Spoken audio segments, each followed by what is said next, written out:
إن الحمد لله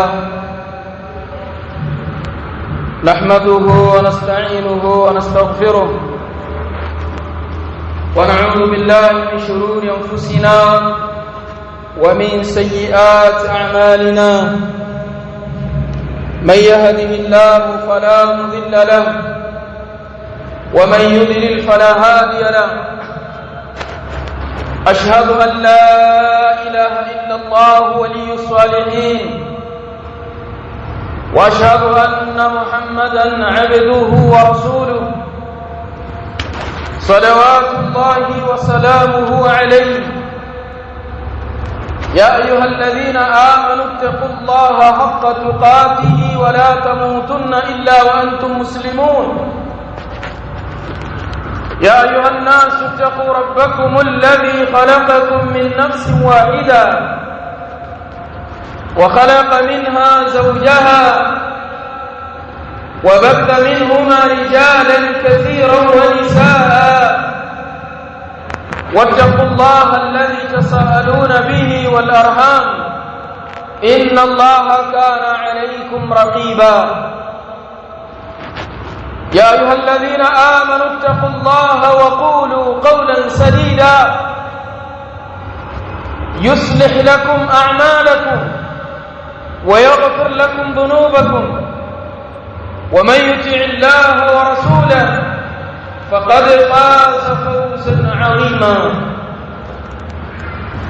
أما بعد فإن أصدق الحديث كتاب الله وخير الهدي هدي محمد صلى الله عليه وسلم وشر الأمور محدثاتها فإن كل محدثة بدعة وكل بدعة ضلالة وكل ضلالة في النار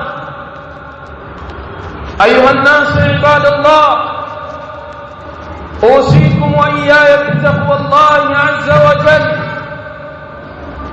إنه قد فاز المتقون يقول الله جل وعلا بعد أعوذ بالله من الشيطان الرجيم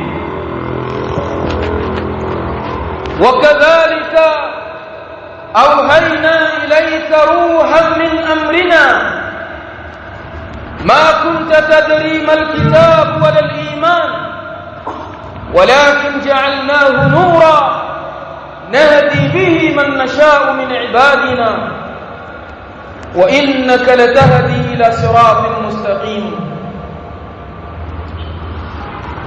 ويقول النبي صلى الله عليه وسلم من يرد الله به خيرا يفقهه في الدين أيها الناس عباد الله Allah subhanahu wa ta'ala ananena katika Qur'ani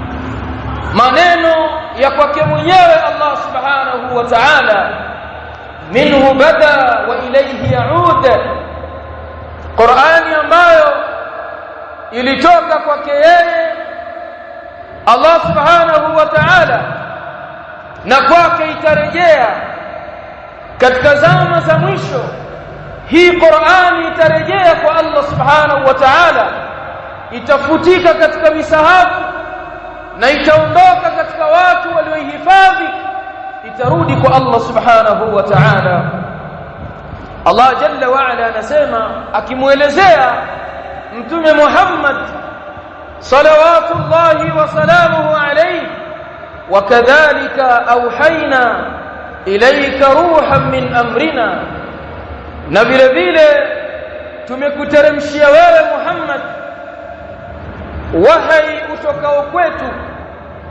wahai ukapewa jina la roho tumekuteremshia roho itokayo kwetu ma kunta tadri ulikuwa wewe Muhammad hujui chochote mal kitabu wala iman ulikuwa hujui ni nini Qur'ani wala ulikuwa hujui ni nini iman walakin ja'alnahu nuran lakini hii Qur'ani hiki kitabu tukakijalia kuwa ni nuru, ni mwangaza, nahdi bihi man nashau min ibadina, mwangaza ambao, nuru ambayo tunamuongoza kwayo yule tunayemtaka katika waja wetu.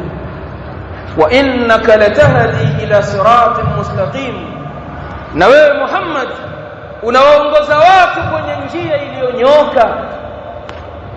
Ayuha nnasu ibadallah, Allah subhanahu wa ta'ala alijalia hii Qur'an kuwa ni nuru, ni mwangaza katika maisha ya mwanadamu, ni mwangaza katika moyo wake, ni mwangaza kwenye nyumba yake, ni mwangaza katika maisha yake. Kwa sababu hiyo Qur'ani hii kufanywa kuwa ni mwangaza na ni nuru katika maisha ya binadamu, ikawa kuna uwajibu wa kujifunza dini ya Allah subhanahu wa ta'ala na kuitambua Qur'ani na kutambua mwongozo ambao Allah subhanahu wa ta'ala aliujalia kuwa ni nuru katika maisha ya wanadamu.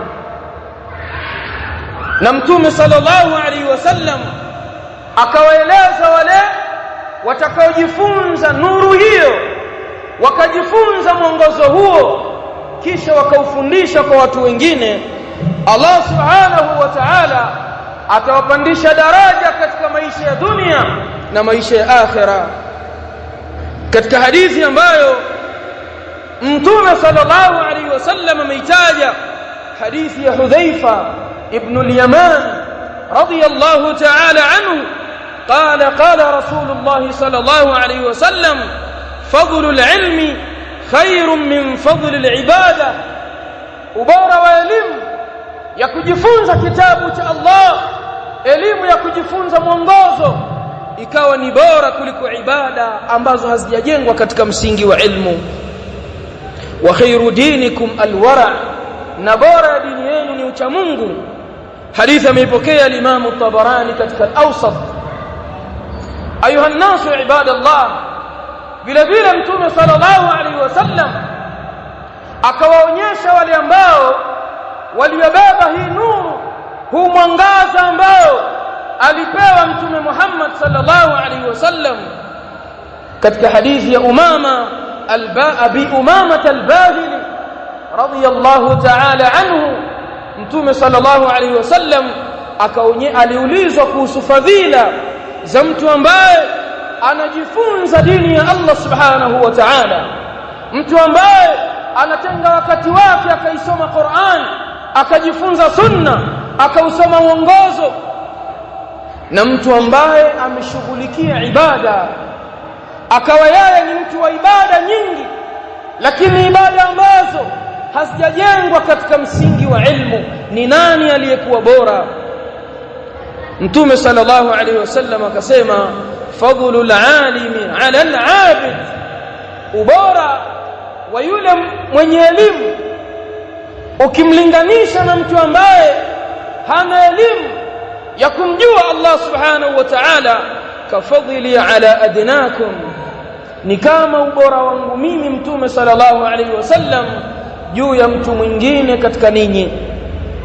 Kisha Mtume sallallahu alaihi wasallam akamwelezea huyu mtu ambaye anajifunza dini yake, akasema, inna Allaha wa malaikatahu, hakika Allah subhanahu wa ta'ala na malaika wake, wa ahla samawati wal ardh, na viumbe wa mbinguni na ardhini, hata namlata fi hujriha, mpaka yule mdudu chungu aliyopo katika shimo lake, wa hata alhut, mpaka samaki aliyopo kwenye maji, la yusalluna ala muallimi nnasi alkhaira, wanawaombea dua, wanamwombea dua yule mtu ambaye ameisoma dini ya Allah subhanahu wa ta'ala, akawa anawafundisha watu kheri.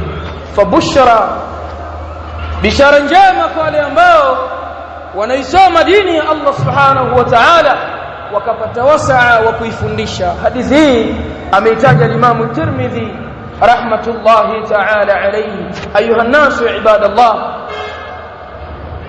Allah subhanahu wa ta'ala katika aya tuliyoitaja, mwongozo na wahyi na elimu aliyoiteremsha kwa binadamu ameita kuwa ni nuru. Wakadhalika auhaina ilayka ruhan min amrina ma kunta tadri mal kitab wala al iman walakin ja'alnahu nuran nahdi bihi man nasha'u min ibadina. Wahyi, mwongozo alioleta Allah subhanahu wa ta'ala, elimu ambayo aliyomfundisha mtume sallallahu alaihi wasallam, wakairithi wanadamu kutoka kwa mtume sallallahu alaihi wasallam, Allah subhanahu wa ta'ala ameipa jina la nuru. Elimu hii imepewa sifa ya nuru, ya kwamba ni nuru ambayo yenye kuangazia katika uhai wa maisha ya binadamu, na kinyume chake ambaye atakayekimbia hii nuru, basi mtu huyo atakuwa katika giza totoro, giza ambalo ni zito. ud'u Allah wa antum muqinuna bil ijaba.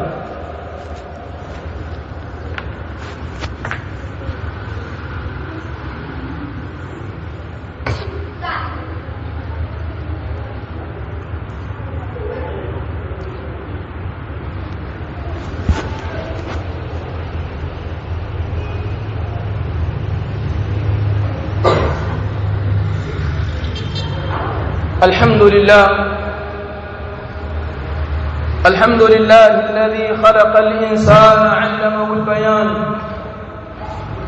ثم الصلاة والسلام الأتمان الأكملان على البشير النذير والسراج المنير، نبينا وحبيبنا المصطفى المرتضى محمد بن عبد الله وعلى آله وصحبه وسلم. أما بعد، أيها الناس عباد الله، Allah subhanahu wa ta'ala baada ya kuijalia Qur'ani kuwa ni nuru, akaiwajibisha kwa wanadamu wote kuisoma Qur'ani hiyo na kujifunza yale yaliyomo na kuyajua na kuyafanyia kazi.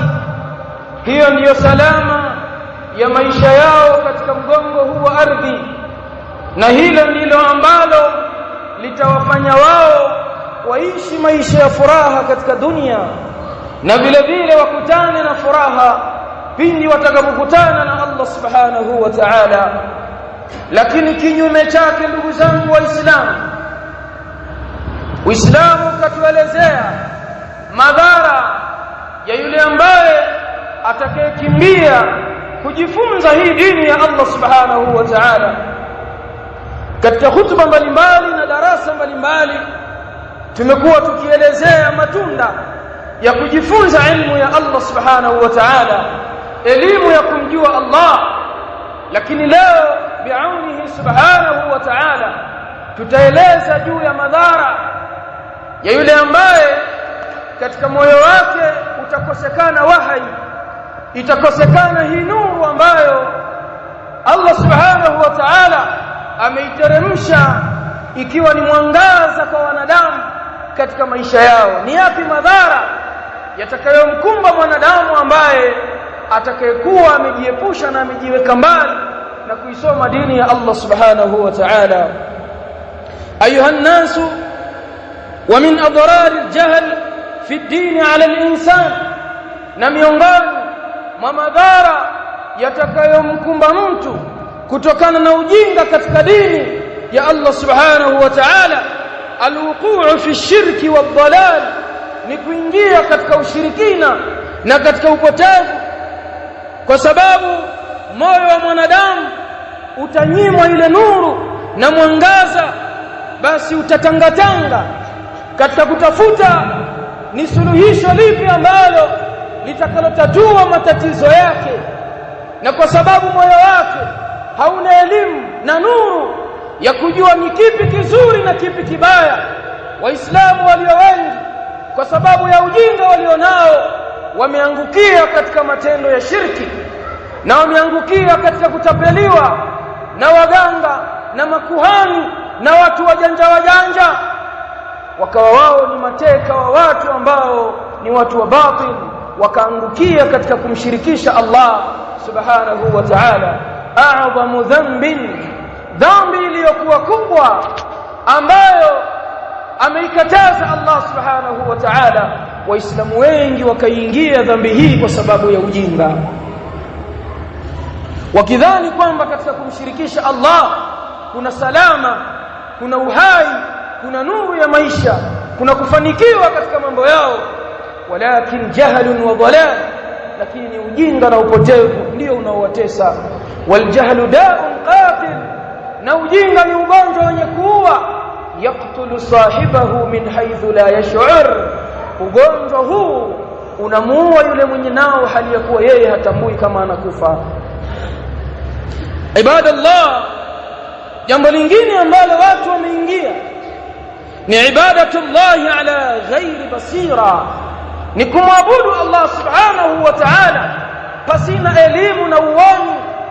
Watu wakawa wanapoteza umri wao na nguvu zao katika mambo ya ibada, bima anzala Allahu biha min sultan, ibada ambazo Allah hajateremsha mwongozo wote, taratibu za ibada, mifumo ya ibada ambayo Allah subhanahu wa ta'ala hajaifundisha kupitia mtume wake.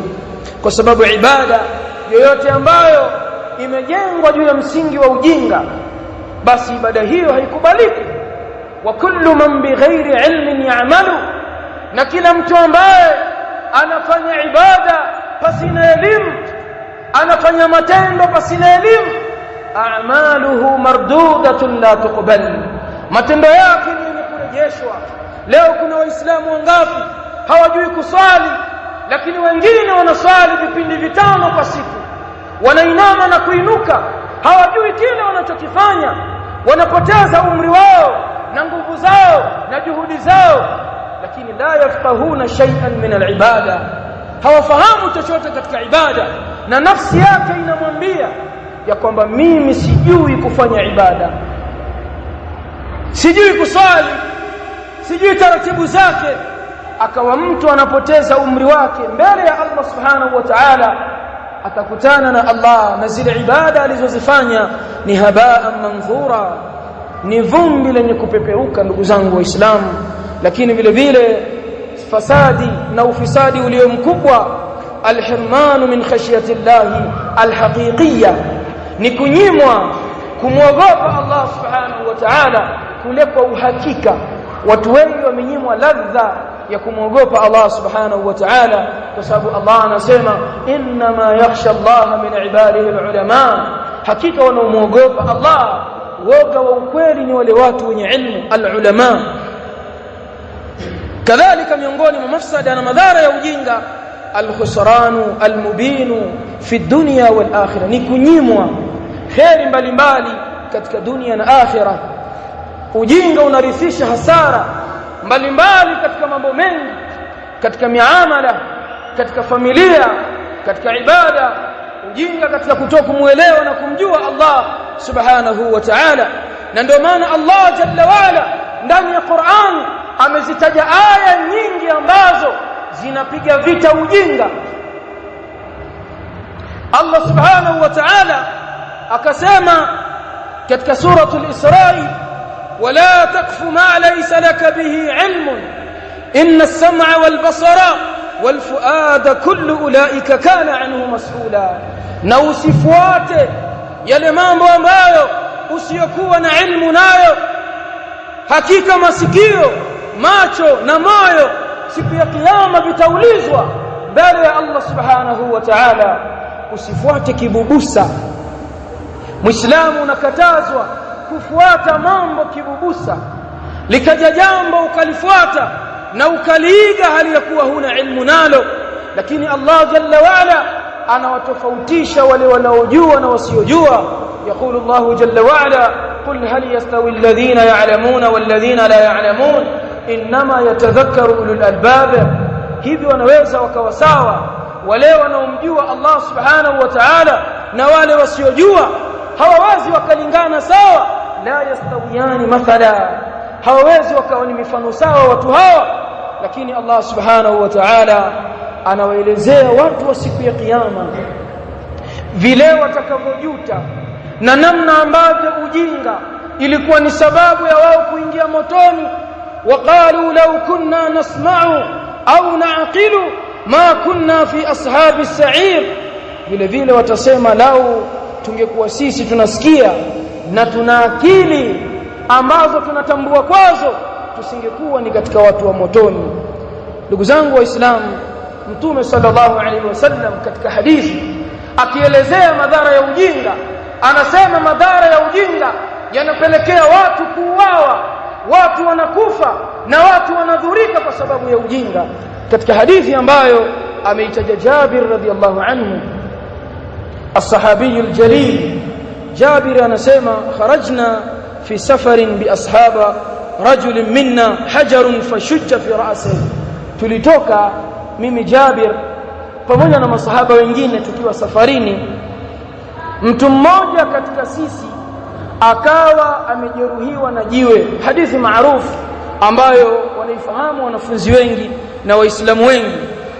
Thumma ihtalam, kisha mtu yule akalala akawa ameota ndoto, kwa maana amejiotea, amepata na janaba. Fasala ashabahu, akawauliza wale watu wake, akawaambia hivi yawezekana mimi nikapata ruhusa ya kutayammam, nisitumie maji kwa sababu kulikuwa na baridi? Faqalu ma najidu laka rukhsatan wa anta taqidu ala alma, wakamwambia hatuoni. Wakamtolea fatwa ambayo ilikuwa ni ya batil, iliyompelekea mtu huyu kufa na kuangamia. Wakamwambia mtu yule, hatuoni kwamba wewe una ruhusa ya kutayammam, ya kutumia udongo, basi muda wa kuwa wewe unaweza ukayatumia maji, hatuoni kama una ruhusa wewe ya kutumia udongo. Shika maji, shika udhu wa kutumia maji. Faghtasala, yule mtu akawa ameoga, famata, akafa kwa sababu ya baridi lilikuwa ni kali. Akaifanyia kazi ile fatwa na yale maneno aliyopewa, akawa mtu yule ameoga maji ya baridi akafa. Falamma qadimna ala an-nabii sallallahu alayhi wasallam ukhbira bidhalik, tulipofika kwa mtume sallallahu alayhi wasallam, mtume alielezwa jambo hilo. Faqala, akasema qataluhu qatalahumullah, wamemuua qatalahumullah. Ala saalu idh lam ya'lamu, kwa nini hawakuuliza pindi walipokuwa wao hawajui? Fa innama shifaa'ul 'ayyi as-su'al, mtume akawaambia tiba ya ujinga ni kuuliza. Ikiwa mtu hajui jambo fulani katika dini yake na hukumu ya jambo, anatakiwa aulize, apewe fatwa iliyokuwa sawa sawa, ili aweze kupata maneno ya sawa, ndiyo ayafanyie kazi. Hadithi hii ameitaja al-Imam Abu Daud rahmatullahi ta'ala alayhi. Wanawazuoni wanasema waja'ala jahla al-hukmi sababan lilhalak, ikawa yule mtu kutokuijua hukumu ya jambo ambalo alitakiwa kulifanya yule mtu, ikawa ni sababu ya kuangamia, ikawa ni sababu ya kuangamia mtu yule, akaangamia, akafa. Wa kam minan nas al-yawm, ni watu wangapi leo katika zama tulizonazo, watu wanaharibikiwa mambo yao, watu wameangamia, watu familia zao zimeparaganyika, zimeharibika kwa sababu ya ujinga, kwa sababu ya kutokujua namna ya kuliweka kila jambo mahala pake, ikawa ni sababu ya uharibifu katika mujtamaa.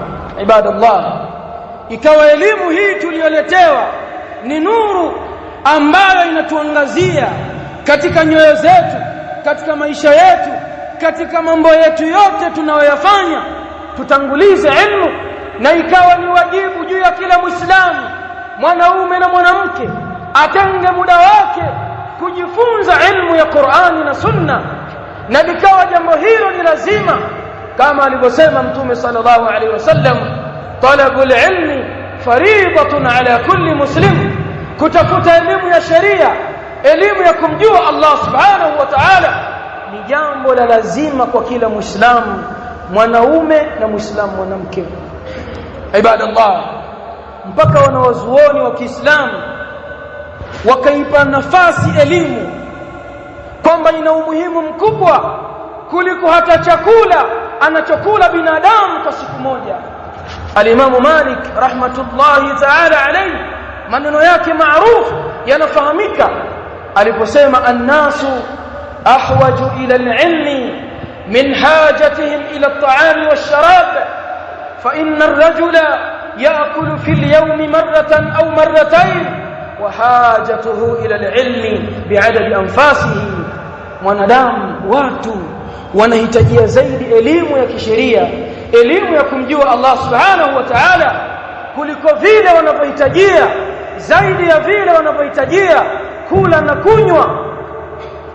Kwa sababu mtu kwa siku anakula mara moja au mara mbili, lakini hitajio la elimu ya dini ni zaidi ya idadi ya pumzi yake kwa siku moja. Vile Muislamu anavyohitajia kujifunza mwongozo akamjua Allah subhanahu wa ta'ala, ni zaidi ya vile pumzi zake zinavyoingia na kutoka kwa siku moja. Utajiuliza wewe Muislamu, ni kwa nini?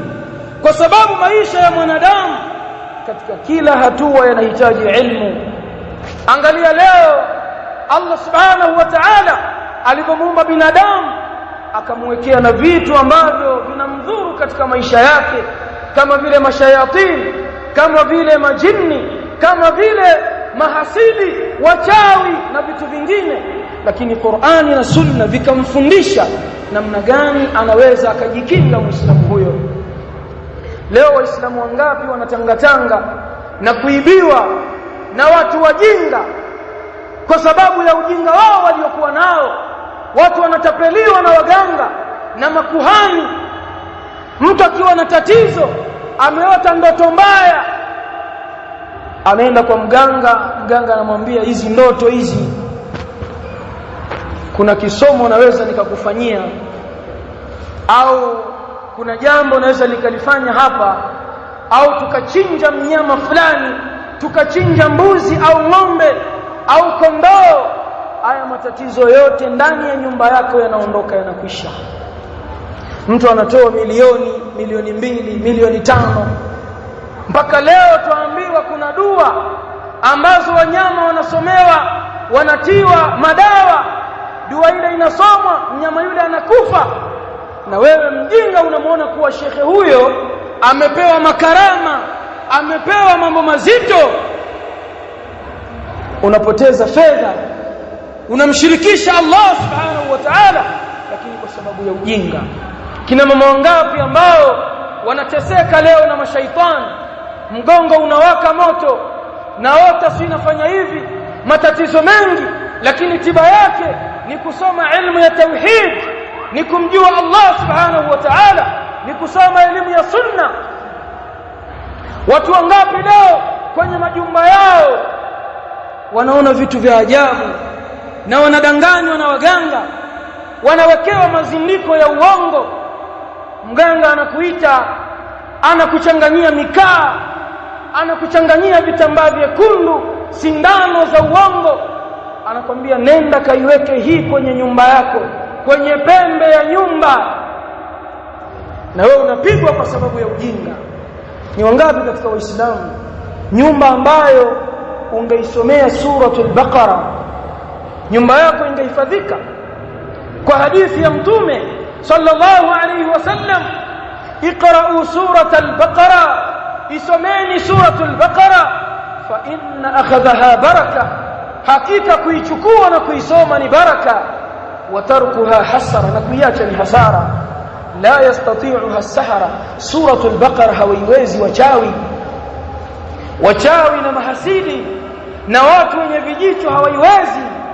Hii ni kinga toshelezi mbele ya Muislamu. Lakini je, wewe Muislamu, hiyo suratul Baqara unaijua? Umetenga muda wa kujifunza?